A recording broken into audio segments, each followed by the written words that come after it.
అందరికీ నమస్కారం.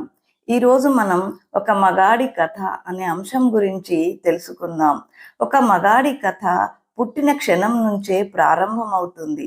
చిన్నప్పుడు తండ్రి చేయి పట్టుకొని నడిచే మహారాజు, అమ్మ ఒడిలో పెరిగే అమాయక బాలుడు. ఆ బాల్యం, ఆటలు, నవ్వులు ఎలాంటి భారం లేని రోజులు. క్రమంగా చదువులు, కలలు, ఆశలు, ఆశయాలు మొదలవుతాయి. యవ్వనం వస్తుంది.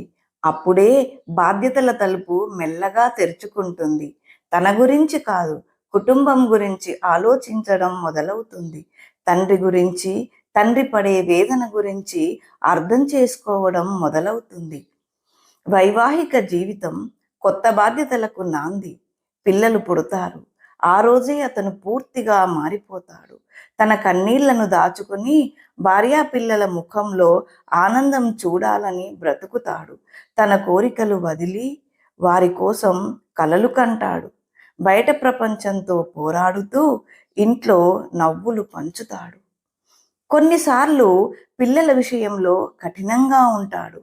ఆ సమయంలో వారికి అతను విలన్లా కనిపిస్తాడు. కానీ వారి జీవితంలో అసలు హీరో అతనే అనే వాళ్ళు అర్థం చేసుకోరు. కాలం గడుస్తుంది. పిల్లలు పెద్దవాళ్ళు అవుతారు. తమ జీవితాల్లో బిజీ అయిపోతారు. అప్పుడు ఒక మూలలో నిశ్శబ్దంగా కూర్చునే మనిషి, అతడే ఆ తండ్రి.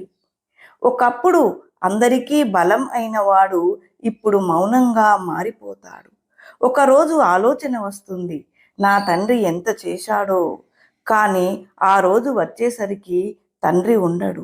ఒక మగాడి జీవితం బాధ్యతలతో నిండిన ప్రయాణం, త్యాగంతో నిండిన కథ.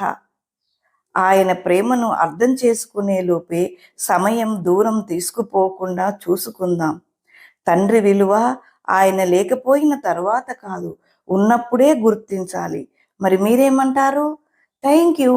ఈ అంశం కనుక మీకు నచ్చేది ఉంటే ఈ అంశంపై ఒక కామెంట్ పెట్టండి, సబ్స్క్రైబ్ చేయండి, ఒక లైక్ ఇవ్వండి.